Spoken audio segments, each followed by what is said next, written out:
Tidak hanya harga BBM non-subsidi yang naik, harga LPG non-subsidi juga naik signifikan.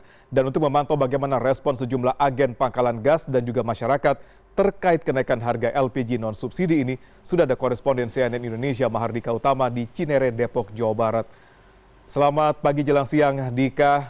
Bagaimana respon dari para agen dan juga masyarakat yang mengetahui adanya lonjakan harga BBM atau LPG non-subsidi di sana? Dika, silakan.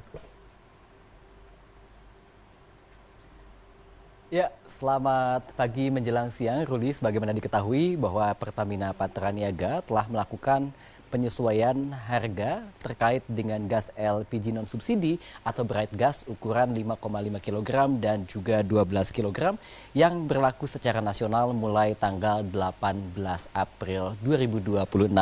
Harga gas LPG non-subsidi ini berbeda-beda di masing-masing wilayah tergantung biaya distribusi dari SPBE atau stasiun pengisian bulk LPG di masing-masing wilayah. Sementara itu untuk di wilayah Jawa, Bali dan juga Nusa Tenggara Barat termasuk di Jabodetabek, di tempat saya melaporkan saat ini, harga LPG 5,5 kg naik Rp17.000 menjadi Rp107.000 per tabung. Sedangkan untuk gas LPG 12 kg yang berwarna pink ini saat ini dipatok di harga Rp228.000 atau naik Rp36.000 dari harga sebelumnya. Tetapi pada faktanya, di agen-agen kecil seperti di tempat saya melaporkan saat ini, harga jualnya bisa jadi lebih tinggi daripada harga yang telah ditetapkan oleh Pertamina Patraniaga. Untuk membahasnya dan melihat seperti apa respon baik dari pemilik agen ataupun juga dari pembeli, saat ini saya sudah bersama dengan Ibu Asih. Selamat pagi Bu Asih. Ini Bu Asih adalah pemilik agen di kawasan Cinere, Depok, Jawa Barat ya Bu ya. Ibu, kita tahu Bu, harga LPG non subsidi ya yang warna pink 5,5 dan 12 kg ini kan sudah naik. Ibu jual harganya berapa Bu yang 12 kilo? Kalau yang 12 kilo sekarang jadi 240, 250. Oke, tergantung. artinya lebih tinggi daripada harga yang ditetapin ya Bu. Naiknya banyak banget Mas. Sampai 38 lebih ya kalau nggak salah. Terus respon pembeli gimana Bu nih? Pada ngejerit Mas, kalau bisa jangan banyak-banyak lah naiknya. Kasihan ibu-ibu yang masak nih, termasuk saya juga kan pakainya yang 12 kilo, jadi berasa. Berasa ya Bu Iya, ya? berasa banget.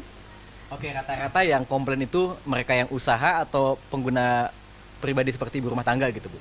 Usaha juga komplain karena kan bukan pengusaha yang besar ya, mereka usaha menengah ke bawah ya. Udah pasti modalnya nambahnya banyak banget.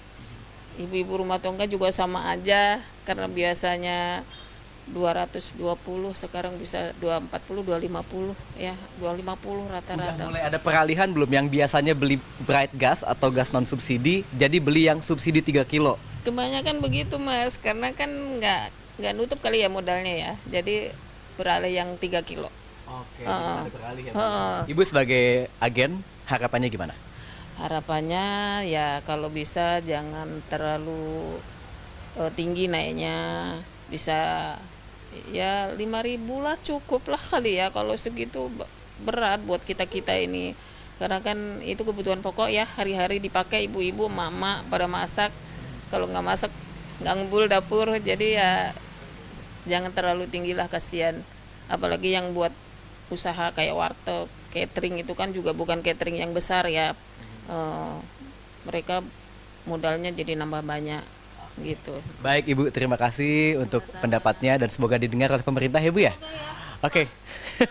Ruli, itu tadi pendapat dari salah satu agen yang menyatakan bahwa salah satu imbasnya dari kenaikan harga gas LPG non subsidi ini ternyata sudah mulai banyak pengguna bright gas yang tadinya membeli gas non subsidi beralih ke gas subsidi yang saat ini memang harganya sudah dipastikan oleh Menteri SDM Bahlil Lahadalia tidak naik atau dipatok di harga Rp19.000 sampai dengan Rp22.000.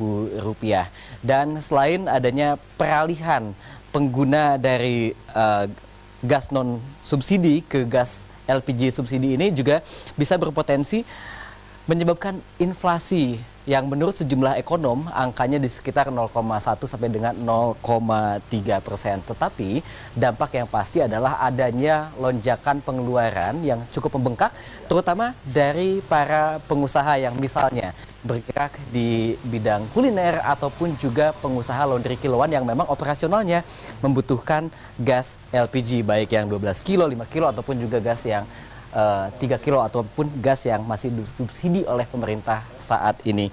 Dan kita tahu bahwa kenaikan gas LPG non subsidi ini disebabkan oleh adanya konflik atau perang di kawasan Timur Tengah antara Amerika Serikat, Israel, dan juga Iran yang berpengaruh pada distribusi energi dunia. Dan kita tahu juga bahwa Selat Hormuz adalah wilayah yang menyuplai 20% dari kebutuhan minyak dunia. Adapun harga minyak dunia per hari ini untuk minyak mentah Brent dipatok di angka 94,92 USD per barel, sedangkan harga minyak mentah WTI atau World Texas Intermediate berada di angka 88,50 USD per barel.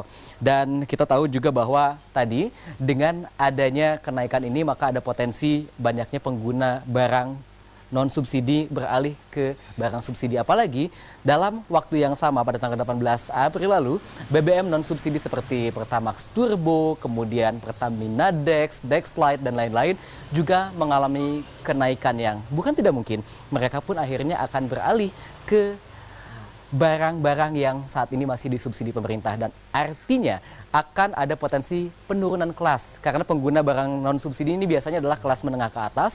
Dan kita tahu dengan adanya kenaikan-kenaikan seperti ini bahwa angka kelas menengah yang per tahun 2025 angkanya sudah 46 jutaan atau sekitar 16% dari populasi bisa semakin menurun seperti di tahun sebelumnya. Kembali ke Anda, Ruli. Baik, Mardika Utama, menarik sekali laporan Anda. Elaborasi Anda terkait dengan impact terkait harga kenaikan LPG non subsidi yang mengakibatkan meskipun Menteri Bahlil mengatakan dan menghimbau bahwa jangan sampai pengguna LPG non subsidi beralih ke yang subsidi, namun kenyataan di lapangan, di masyarakat, hal itu terjadi. Ini menjadi concern pemerintah ke depannya. Terima kasih Mardika melaporkan langsung dari wilayah Depok, Jawa Barat. Selamat bertugas kembali.